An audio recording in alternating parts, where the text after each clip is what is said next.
ಅಯ್ಯೋ ತಪ್ಪು ಎಂಬುದರೊಳಗಲ್ಲಿ ಪಾಪ ಇನ್ನಿಲ್ಲ ಹೆಚ್ಚು ಹೊತ್ತು. ಇನ್ನು ಹೆಚ್ಚು ಹೊತ್ತು ಬೇಡ. ಇನ್ನು ಹೆಚ್ಚು ಹೊತ್ತು ಬೇಕು ಅಂದ್ರೆ ನಮ್ಮಿಂದ ಆಗುವುದು ಇಲ್ಲ. ನಿನ್ ತಲೆ ಮೇಲೆ ಕಲ್ಲು ಹಾಕಿದ್ದೇನೆ. ಹಾಗಲ್ಲ, ಒಪ್ಪದೇ ಇರುವಾಗಿದ್ದೇನೆ ನಾನು. ಅಲ್ಲ, ನೋಡಿದ್ರೆ ಅಪ್ಪು ಆಗಿದ್ದೇನೆ, ಒಪ್ಪುದಿಲ್ಲ ಅಂತ ಹೇಳ್ತೀರಿ ನೀವು. ಅಂದ್ರೆ ನೋಡಿದಾಗ ಒಪ್ಪುವ ಹಾಗಲ್ಲ, ಒಪ್ಪುವ ಹಾಗಿದ್ದು. ಅವ್ರು ಮೊದ್ಲೇ ಬಂದವರು ಒಪ್ಪುವ ಮೊದ್ಲು ಒಪ್ಕೊಂಡು ಹೇಗೆ ಆಯ್ತು ಅಪ್ಪುವಕ್ಕೆ ಬಂದವರಿಗೆ ತಪ್ಪು ಅಂತ ಹೇಳ್ತೀರಿ ನಾನು. ಭಾವಕ್ಕೆ ಸೌಂದರ್ಯ ನಿಜವಾಗಿ ಭಾವ ಪರವಶತೆಗೆ ಒಳಗಾಗುವ ಹಾಗೆ ಯಾರಾಗಿರಬಹುದು, ಎಲ್ಲಿಂದ ಬಂದವರಾಗಿರಬಹುದು. ಈ ದೇವಿಯ ಬಳಿಗೈದೆ ಸಾವಧಾನದಿಂದ. ಇವಳು ಯಾರು, ಯಾಕಾಗಿ ಬಂದವಳು, ಎಲ್ಲಿಂದ ಬಂದವಳು, ಯಾರಿಗಾಗಿ ಬಂದವಳು, ಯಾಕಿಲ್ಲಿ ನಿಂದವಳು ತಿಳಿಯಲೇಬೇಕಾಗಿದೆ ಅಲ್ವಾ? ಮಾತಾಡ್ಸಿದ್ರು ನೋಡಿ. ನಾರಿ ಯಾರೋ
ಒಯ್ಯಾರಿ ಏ ನಾರಿ ಒಯ್ಯಾರಿ. ಇಲ್ಲ, ಇದು ಮೇಲ್ಮನೆ ಹೋದದ್ದು ಅಂತ ಕಾಣಿಸ್ತದೆ, ಅಥವಾ ಅಂಗಡಿ ದೂರುವ ಏನೋ ದೋಷ ಇರಬೇಕು. ಇಷ್ಟು ಕರೆದ್ರೂ ಮಾತಾಡುವುದಿಲ್ಲ. ನನ್ನನ್ನೇ ಕರ್ತದ ಏನಾಯ್ತು? ಮಾತಿನ ಮುತ್ತು ಏನು ಕೆಳಗೆ ಬಿತ್ತು, ಅದನ್ನು ಕೈಯಲ್ಲಿ ಎತ್ತು, ಆ, ತಲೆಯ ಮೇಲೆ ಹೊತ್ತು ಆ, ನಾನು ಆ ಕಡೆ ಹೋಗ್ತಾ ಇದ್ದೆ. ತಲೆ ಮೇಲೆ ಹೊತ್ತು ಆ. ಏರ್ತಾ ಇದೆ ನಿಮ್ಗೆ ಸ್ವಲ್ಪ ಮತ್ತು ಆ, ಇನ್ನಿಲ್ಲ ಹೆಚ್ಚು ಹೊತ್ತು. ಇಲ್ಲ, ಇನ್ನು ಹೆಚ್ಚು ಹೊತ್ತು ಬೇಡ. ಹ್ಮ್. ಇನ್ನು ಹೆಚ್ಚು ಹೊತ್ತು ಬೇಕು ಅಂದ್ರೆ ನಮ್ಮಿಂದ ಆಗುವುದು ಇಲ್ಲ.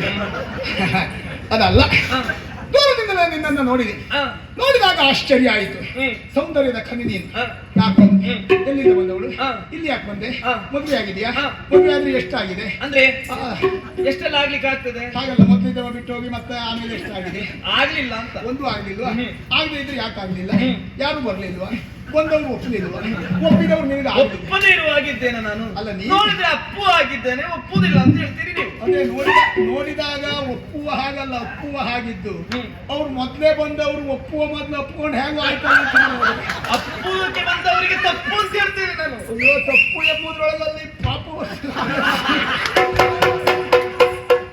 ನನ್ನ ಪರಿಚಯವ ಯಾರಿಗೆಲ್ಲ ವಿಚಾರಿಸುತ್ತ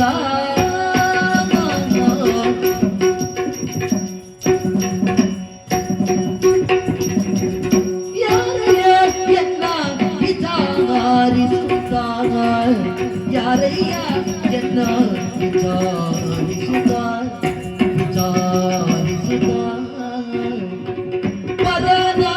ಪರನಾರಿಯೋಣಾಡುವೆ ಬರಿದೆ ಭ್ರಾಂತ ಬರಿದೆ ಭ್ರಾಂತ ಪರನಾರಿಯೋಣಾಡುವೆ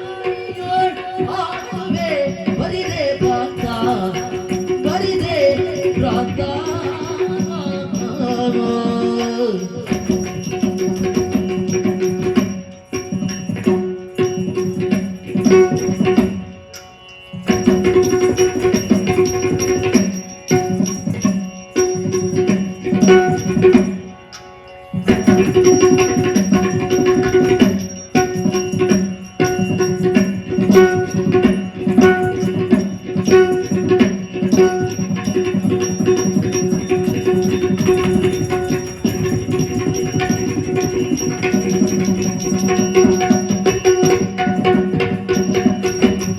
ಸರಿಯಲ್ಲ ನಿನಗೆ ಈ ತರದ ಸರಿಯಲ್ಲ ಸರಿಯಲ್ಲ ನಿನಗೆ ಈ ತೆರದ ಮಾತ ಈ ತೆರದ ಮಾತ ಯಾರ ಪುರವಯ್ಯ ನಿನ್ನ ಬೆಸರೇ ನೆನುತ ಯಾವ ಪುರವಯ್ಯ ನಿನ್ನ ಯಾವ ಪುರವಯ್ಯ ನಿನ್ನ ಬೆಸರೇ ನೆನುತ.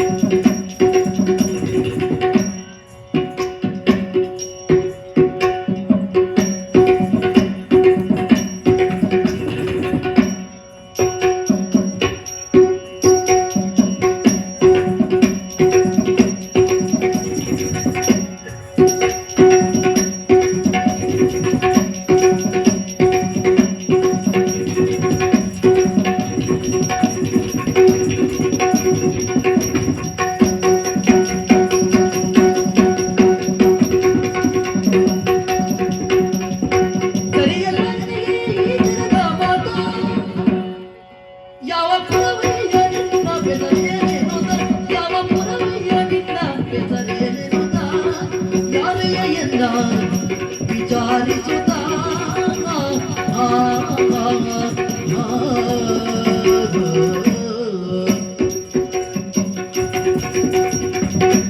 ಯಾರಯ್ಯ? ಬಂದೆ, ಬಂದೆ, ಬಂದೆ, ಬಂದೆ. ದೂರ, ದೂರ, ದೂರ. ಯಾಕೆ? ಏನ್ ಹತ್ತಿರ ಬರ್ಲಿಕ್ಕೆ ಹೇಳಿದ್ದೆ ನಾನು? ನೀನು ಬಾರಯ್ಯ ಅಂದಿಯಲ್ಲ. ಯಾರಯ್ಯ? ಯಾರಯ್ಯ? ಹೌದು. ನಾನು ಯಾರಿಗೂ ಅಯ್ಯ ಅಲ್ಲ, ಹ್ಮ್. ಏಕಾಂಗಿ. ಆದ್ರೂ ಕೂಡ ಅಪರಿಚಿತ ಎನ್ನುವ ಕಾರಣಕ್ಕಾಗಿ ಗೌರವದಿಂದ ಮಾತನಾಡಿಸಿದ್ದು. ಅಯ್ಯ ಅಂದರೆ ಸ್ವರ್ಗ, ಹಾ, ಎಲ್ಲವೋ ಎಂದರೆ ನರಕ. ನಿನ್ನ ನೋಡಿದ್ರೆ ಸ್ವರ್ಗದಿಂದಲೇ ಬಂದವ, ಹಾ, ಅಲ್ಲೇ ಇದ್ದವ. ಮುಂದೆಂದಿಗಾದ್ರೂ ಸ್ವರ್ಗಕ್ಕೆ ಹೋಗುವ ಅಂತ. ಎರಡು ಜಾಗ ಅಲ್ಲೇ ನಮ್ದು, ಹ್ಮ್. ಬಿಡಾರವೇ ಇಲ್ಲ.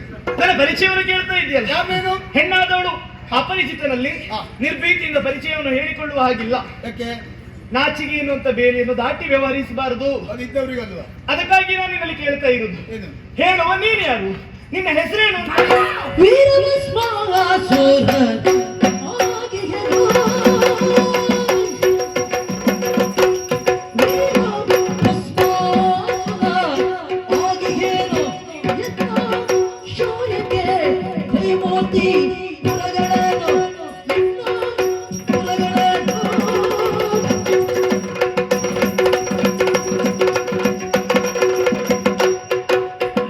ತೊರೆದೋಡಿಸಿದೆ ಸುರರಂಗವನು.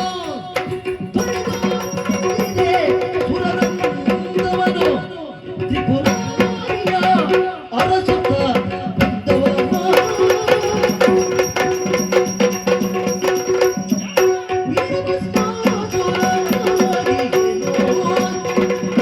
ಕೇಳಲೇಬೇಕು, ನಾನು ಹೇಳಲೇಬೇಕು. ಒಬ್ಬ ಸಾಮಾನ್ಯನ ವಿರುದ್ಧವಾಗಿ ಆಲೋಚಿಸಬೇಕಾದದ್ದಿಲ್ಲ. ನಿನ್ನನ್ನು ನೋಡಿದ್ರೆ ಅಸಾಮಾನ್ಯ ಅಂತ ಅನ್ನಿಸ್ತದೆ. ವೀರ ಭಸ್ಮಾಸುರ ಭಸ್ಮಾಸುರ ಅಂತ ಹೇಳಿದ್ರೆ ನಾನೇ. ಸತ್ತ ಹಾಳಾಗಿ ಹೋಗ್ಲಿಕ್ಕೆ ನಿನ್ನ ತಲೆ ಮೇಲೆ ಕಲ್ಲು ಹಾಕಿದ್ದೇನಾ? ಹಾಗಲ್ಲ. ಮತ್ತೆ? ಭಸ್ಮಾಸುರ ಎನ್ನುವನಿದ್ದಾನೆ ವೀರ ಧೀರ ಶೂರ ರಣಗಂಭೀರ ಎನ್ನುವುದು ಲೋಕವಿಖ್ಯಾತಿ. ಕೇಳಿದ್ದೇನೆ ಬಿಟ್ಟರೆ ನೋಡ್ಲಿಲ್ಲ. ಅವನೇ ನಾನು. ಕಣ್ಮುಂಬಲದಲ್ಲಿ ಬಂದು ಗೊತ್ತಾಗ್ಲಿಲ್ವಲ್ಲ. ತ್ರಿಪುರಾರಿಯನ್ನ ಅರಸುತ್ತಾ ಬಂದೆ. ಆಹಾ. ನನ್ನ ಶೌರ್ಯಕ್ಕೆ ಹಾ. ತ್ರಿಮೂರ್ತಿಗಳೇ ಭಯಪಟ್ಟು ಹೋಗಿದ್ದಾರೆ. ಹಾ. ಹಾಗಾಗಿ ಹ್ಮ್. ಧೀರನೂ ಧೀರನೂ ಆಗಿರುವಂತ ನಾನು ಸುರನಾರಿಗಳು ಕಾಣೆ ಕೋಣಚೀರೆ.